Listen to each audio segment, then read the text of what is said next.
According to a report released earlier this year, the Pentagon says there is no evidence of UFOs and people simply misinterpreted what they heard or saw. But from Roswell, New Mexico to Washington, D.C., more and more Americans are demanding answers on these occurrences from our elected leaders and top agencies. Joining us now to give her insights is writer and host of the Debrief podcast, Chrissy Newton. Chrissy, thanks so much for making the time tonight. Great to be here. Thank you. Let's look at the witness list again, expected on Wednesday. From these 4 individuals, what are you expecting? What are you hoping to be revealed this Wednesday?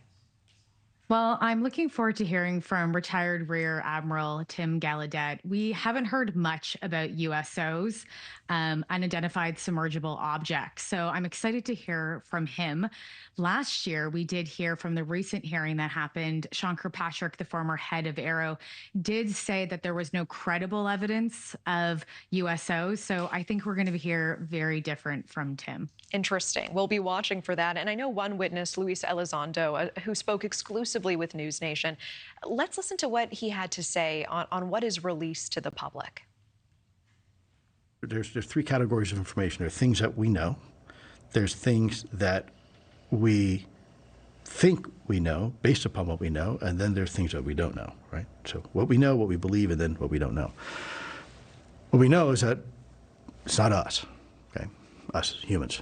But there's all sorts of other things. I often tell people, look, they can be from outer space, inner space, or frankly, the space in between. There's a whole reality around us. So, Chrissy, how can the government strike a balance between safeguarding national security plus guarding against total public panic and then respecting the public's right to be informed, to transparency? That's a great question. We should be looking at edge science and edge technology as well.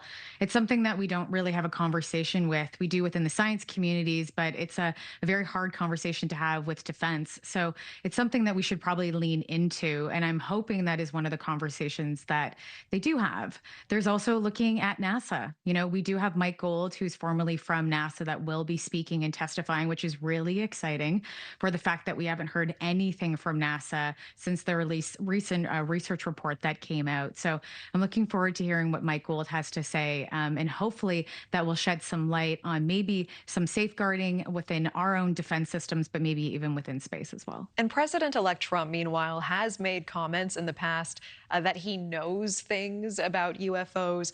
Do you think full disclosure could be coming during his presidency? I don't know. I hope so. In his first presidency, we did not hear anything.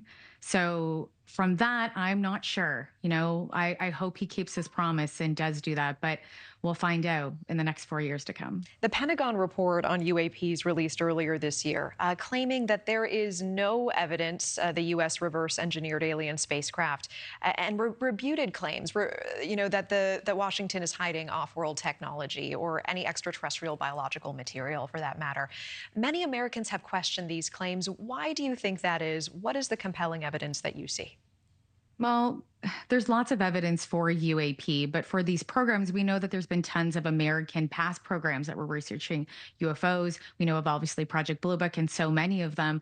But right now we look at the conversation of Immaculate Constellation. And if that actually is a program, an alleged crash retrieval program that's talking about special access programs that are talking about UAP reporting, and alleged legacy programs as well, too. So we're not 100% sure, because that person who did come forward does work for the American government, but did go on background when he was speaking on the record about this. So we're still waiting to find out. Susan Goff, the spokesperson from the Pentagon, has confirmed and said that this program does not exist. So we're still waiting and seeing, and hopefully, again, within the next administration and the Trump administration, maybe we will find out. All right, Chrissy Newton, appreciate your time tonight. Thank you.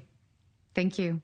Thanks for watching. Go to joinnn.com to find NewsNation on your screen. And don't forget to click the red subscribe button below to get more of NewsNation's fact-driven, unbiased coverage.